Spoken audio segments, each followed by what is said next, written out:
Hey folks, this is Matt Rainwater, and today we're going to read episode 82 of Trailer Park Warlock. So let's get started here. So we open up on this rather big shot of ancient Hyperlantis. We got these floating islands, this dramatic waterfall thing, some pterodactyls, looks like some UFOs, or Vimanas, as Erees calls them in an earlier episode. We have the title Trailer Park Warlock, the Emperor Soul's Light. So we're gonna get into some lore today. This is one of the Emperor kids that Erees talks about 2 episodes ago, I believe. Erees, magician of the lower plane, I invoke you. Emperor Soul, how you have aged since last we saw you. Yes, Erees, the decade approaches, and the duty of Emperor Soul nears its end for me. As Erees talked about in a previous episode, so there's like 5 years that kids in Hyperlantis were emperors, and it was between the ages of 5 and 10. So I guess he must be 9.5, maybe. But before my duties end, a task is begged of you, Erees. I have foreseen the coming of the fourth trial. The path of the lowest will commands the next eon. All you see today will fade in accord with the heavens, Erees. So this took place, so in current day events, it's the fifth trial, right? So this is like from the past in Erees' memory before the fourth trial happened and Hyperlantis ended. This cannot be. How great the power of this land. How bright the spires shine. What would you ask? At all costs we shall defend this land. No, you do not understand, Erees. The fourth trial must come to pass, but there too shall be a fifth. I have not seen it, but I know it, and I ask of you to guide its alignment when the time comes. So now we have a better idea of what Erees is all about. I trust your wisdom, as forged by the Emperor Soul, will guide you with patience through the millennia to come. So now we're in modern day, at the Temple of Hidden Suns in Pueblo, Colorado, and it's gone full Waco, it looks like. And when you gaze upon the Emperor Soul's light again, you shall know it as you always have. Erees, this I command. When you find the Emperor Soul again, and then we fade out. Damnable light of the aged. Wow, Mr. Erees, the adults seem really mad at us. It is not anger, but fear. Why are you not with the others, forging your will? I don't know, but you do. Yeah, it's just... all the other kids are talking about fighting, and I don't like real fighting. I thought we were just playing, like make-believe. The fifth trial seems scary to me now. I don't want to hurt anybody.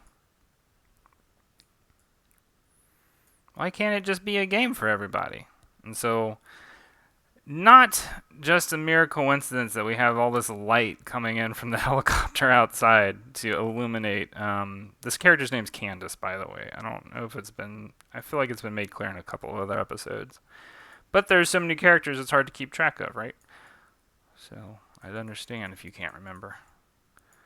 And now we cut to... this is somewhere in the hall of the Temple of Hidden Suns. Oh, wait. What about a falling star knight? I bet he could shoot down all those helicopters, and the helicopters would crash into the police cars, and... yeah, but Bernie, wouldn't a bunch of people get hurt? Maybe we could use a temperance priest. It's a hard word to say altogether. Maybe we could use a temperance Pete. Give me a second, y'all. I'm the one who wrote this, and I can't even pronounce it correctly. Maybe we could use a temperance priest to put them to sleep instead. Nate, this is the fifth trial. Don't you get it? We have to fight. I don't really feel good about that. I already hurt Mr. Baker, and my mom's probably real sad that I'm missing. Don't you remember what Erees said? We gotta let go of the adults. They don't want us to be enlightened. Kids are having a real talk right now. Don't you like not having somebody tell you what to do all the time? And if we apologize, I'm sure our parents would just ground us forever. Squawk! So yeah, the kids have basically summoned all these like tarot card creatures at this point, getting ready for a battle or whatever. Hey everybody, I've got an idea. Why don't we have a tournament? If me or Nate win, we don't fight. If y'all win, we'll do what you want, okay? I like that idea. Even though you'll lose to me? Fine, let's get over then. If that'll convince you, then I accept the challenge. Sounds fun. Okay, Candace, we'll do it your way. Yay, my first tournament ever. I like the character of Candace because she's very much like, everything's kind of new to her, or like, she's just very cheery. I'm just looking at this panel because I'm like, I kind of didn't do the perspective right because Erees looks tiny compared to Candace. And I think what I would do if I were to do this panel again, I'd probably make these like these marble panels recede more, because they don't really recede. Their perspective doesn't really go back, so it makes Erees look tiny. But I mean, he's supposed to be in the background, but it doesn't look like he's in the background. That's my whole point. Anyway, moving on. And so begins the fifth trial. Whoop, whoop, whoop, whoop, whoop, whoop, whoop. So now we're going back outside. For the last time, we know you can hear us.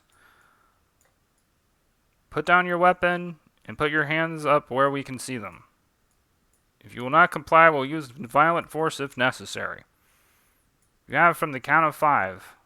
Why is this guy dressed like a Knight of Hidden Suns? Oh, shut up, nerd.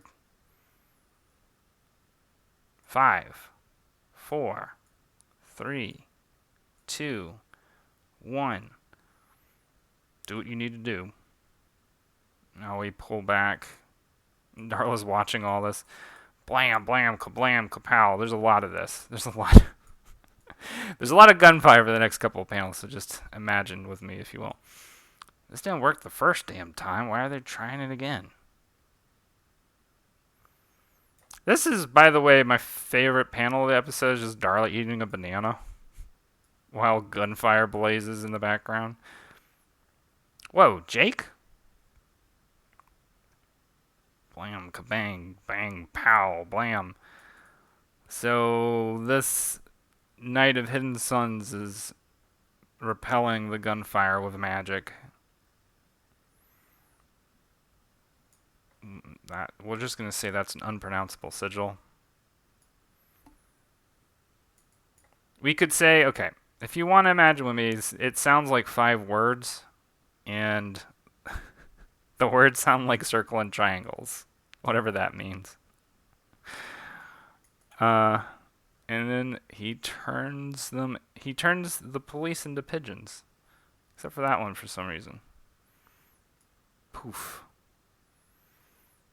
Jake, hey, what the hell? You just show up in Pueblo drunk as a skunk to a police shootout and don't say hey? Is this some Mantras Union gig you forgot to mention? Jake, hey, it's Darla. And we end on this panel. Jake looking behind him, and his eyes are red. Something about the magic that he's used, and we will find out more next episode. To be continued. In your tarot of the week, I'm pretty sure I fixed this. Yeah, in the episode proper, I just forgot to save, I think. Anyway, not something I'll need to worry about.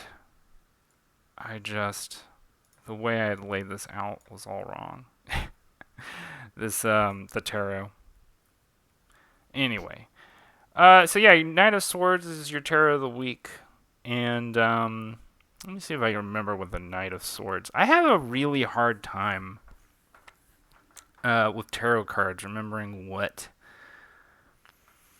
the ace cards just all the ace cards, all the page cards, all the knight cards. I always have kind of a difficult time with those because they're a little bit, they're kind of the same but not. Um, I'll go with what Alan Moore said about the Knight of Swords, which was the Knight of Swords represents the ideal of the sword suite. So planning, action, um, intelligence, rationality, basically. And usually, I would say drawing the Knight of Swords represents either for yourself, you're exhibiting traits that you're exhibiting traits in that moment that represent that sort of superior rationality, um, good at making plans, that kind of stuff. I'll leave it at that. That's something that I need to. I've seen different interpretations, like Robert Anton Wilson has a totally different interpretation that I liked because what he would do is he would take he would basically look at the. Of course, he used a deck that had prince and princesses, which I've never seen a tarot deck that does that, but apparently that happens. Anyway, point being, um, the king, queen, knight, and then prince and princesses represented like you'd have swords, and so in this case you'd have swords, right? The knight of swords represents air, the element of air, but then would also represent like a sub element. And I can't remember what the knight of swords was. I think it was air. I want to say it was air and earth, like air sub earth. Anyway, that's in his book Prometheus Rising. If you ever happen to come across it, I actually need to buy another copy because I want to read over that again. Anyway, going on. That was a bit of a ramble about the tarot, which I like to do because I think about it often. Mostly because I designed a tarot deck. Sometimes I do tarot readings. But anyway, if you want to follow me on the social medias, you can do so at Matt J. Rainwater on Twitter, at Matthew Rainwater on Instagram. If you're watching this, you're already following me on Patreon, but nevertheless, patreon.com/Matt J. Rainwater. And you can see stuff that I post to YouTube on Matt J. Rainwater. All right. And we will talk again soon. And I hope y'all are having a good one, having a good day. And happy holidays to all of y'all. Because it is December 23rd today. So Christmas is coming up. And the New Year's is coming up. And whatever's going on in your life, I hope y'all are having a good day, having a good time. And I will talk to y'all later. All right. Bye.